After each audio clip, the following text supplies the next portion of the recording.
ಸುಹಾಸ್ ಶೆಟ್ಟಿ ಹತ್ಯೆ ಹಿಂದೆ ಪಿಎಫ್ಐ ಕೈವಾಡ ಅನ್ನುವಂತ ಒಂದಿಷ್ಟು ಶಂಕೆ ವ್ಯಕ್ತವಾಗ್ತಿದೆ. ಪಿಎಫ್ಐ ಕಾರ್ಯಕರ್ತರಿಂದಲೇ ಈ ಹತ್ಯೆ ನಡೆದಿರುವಂತ ಅನುಮಾನ.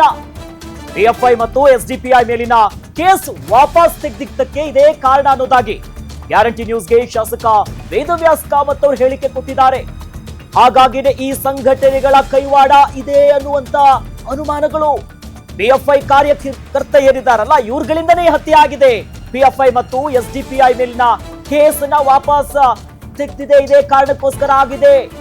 ಹಾಗಾಗಿನೇ ಇಲ್ಲಿ ಸಾಕಷ್ಟು ವೈಫಲ್ಯಗಳು ಎದ್ದು ಕಾಣ್ತಿದೆ ಅನ್ನೋದಾಗಿ ಶಾಸಕ ವೇದವ್ಯಾಸ್ ಕಾಮತ್ ಅವರು ಹೇಳಿಕೆಯನ್ನ ಕೊಟ್ಟಿದ್ದಾರೆ ಗ್ಯಾರಂಟಿ ನ್ಯೂಸ್ಗೆ.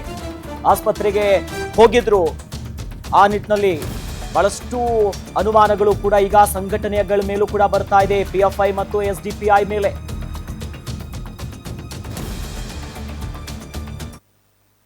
ಕಾಂಗ್ರೆಸ್ ಎಲ್ಲೋ ಒಂದು ಕಡೆ ಎಸ್ಡಿಪಿಐ ಪಿಎಫ್ಐ ಈ ರೀತಿಯ ಸಂಘಟನೆಗಳ ಕೇಸು ಹಿಂಪಡ್ಕೊಳ್ಳುವಂತದ್ದು ಇದಕ್ಕೆ ಬಹಳ ದೊಡ್ಡ ರೀತಿಯ ಕಾರಣಕರ್ತ ಆಗಿದೆ ಅಂತ ಹೇಳುವಂತದ್ದನ್ನು ಹೇಳಬಹುದು.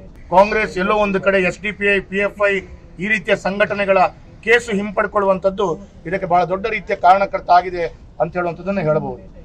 ಇವತ್ತು ನಾನು ಪೊಲೀಸ್ ಇಲಾಖೆ ಈ ಹಲವಾರು ಹಿಂದೂ ಕಾರ್ಯಕರ್ತರ ಹತ್ಯೆಯಾದಂತ ಯಾರು ಕೊಲೆ ಮಾಡಿದಾರೋ ಅವರ ಚಲನವಲನಗಳನ್ನ ಅವ್ರು ಏನು ಮಾಡ್ತಾರೆ, ಅವ್ರು ಏನು ಉದ್ಯೋಗ ಮಾಡ್ತಾರೆ, ಅವರಿಗೆ ವಾರಕ್ಕೊಂದು ಸಲ ಪೊಲೀಸ್ ಇಲಾಖೆಗೆ ಬಂದು ಅವರ ದಸ್ಕತ್ತನ್ನು ಹಾಕುವಂಥದ್ದು ಈ ರೀತಿಯ ಚಟುವಟಿಕೆಯನ್ನು ಪೊಲೀಸ್ ಇಲಾಖೆ ಮಾಡಬೇಕಿತ್ತು.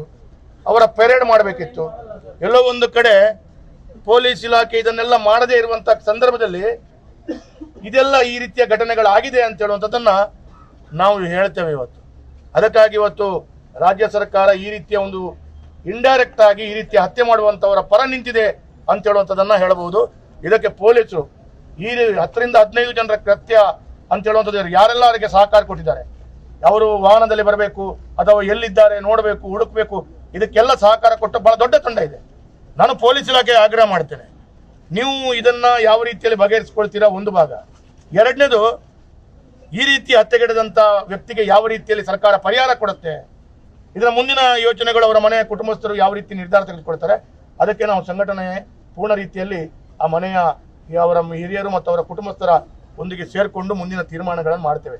ಆದರೆ ಪೊಲೀಸ್ ಇಲಾಖೆ ಮತ್ತು ರಾಜ್ಯದ ಕಾಂಗ್ರೆಸ್ ಸರ್ಕಾರ ಬಂದ ನಂತರ ಈ ರೀತಿಯ ಕೆಲಸ ಕಾರ್ಯಗಳನ್ನು ಕೃತ್ಯ ಮಾಡುವಂತ ವ್ಯಕ್ತಿಗಳಿಗೆ ಶಕ್ತಿಯನ್ನು ಕೊಟ್ಟಂತ ಸರ್ಕಾರವೇ ಈ ಕಾಂಗ್ರೆಸ್ ಸರ್ಕಾರ. ಸಿದ್ದರಾಮಯ್ಯ ಬಂದ ನಂತರ ಈ ರೀತಿಯ ಘಟನೆಗಳಾಗಿದೆ, ಇಡೀ ರಾಜ್ಯದಲ್ಲಾಗಿದೆ.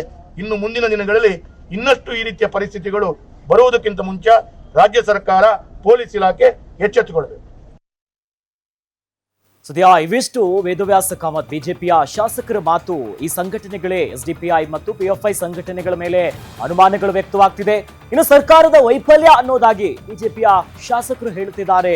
ವೈಫಲ್ಯ ಆಗಿದೆ, ಹಾಗಾಗಿನೇ ಇಂಥ ಸರಣಿ ಘಟನೆಗಳು, ಭೀಕರ ಘಟನೆಗಳು ಮತ್ತೆ ಮತ್ತೆ ಮರುಕಳಿಸ್ತಾ ಇದೆ ಮಂಗಳೂರಿನಲ್ಲಿ. ಇಡೀ ಮಂಗಳೂರೇ ಬೆಚ್ಚಿ ಬೀಳಿಸುವಂತಹ ಘಟನೆ. ಹಾಗಾಗಿ ಈ ಪಿಎಫ್ಐ ಮತ್ತು ಎಸ್ಡಿಪಿಐ ಮೇಲೆ ಏನ್ ಕೇಸ್ಗಳಿತ್ತು ಇದನ್ನ ತೆಗೀತು. ಹಾಗಾಗಿ ಸರ್ಕಾರದ ವೈಫಲ್ಯ ಕಾಣಿಸ್ತಾ ಇದೆ. ಪಿಎಫ್ಐ ಕೈವಾಡ ಇದೆ ಅನ್ನುವಂತ ಅನುಮಾನ ಕೂಡ ವ್ಯಕ್ತವಾಗ್ತಿದೆ ಅನ್ನೋ ನಿಟ್ಟಿನಲ್ಲಿ ಶಾಸಕರು ಹೇಳ್ತಿದ್ದಾರೆ. ಹಾಗಾಗಿ ಹಲವು ರೀತಿಯಲ್ಲಿ ಅನುಮಾನಗಳು ವ್ಯಕ್ತವಾಗ್ತಿದೆ.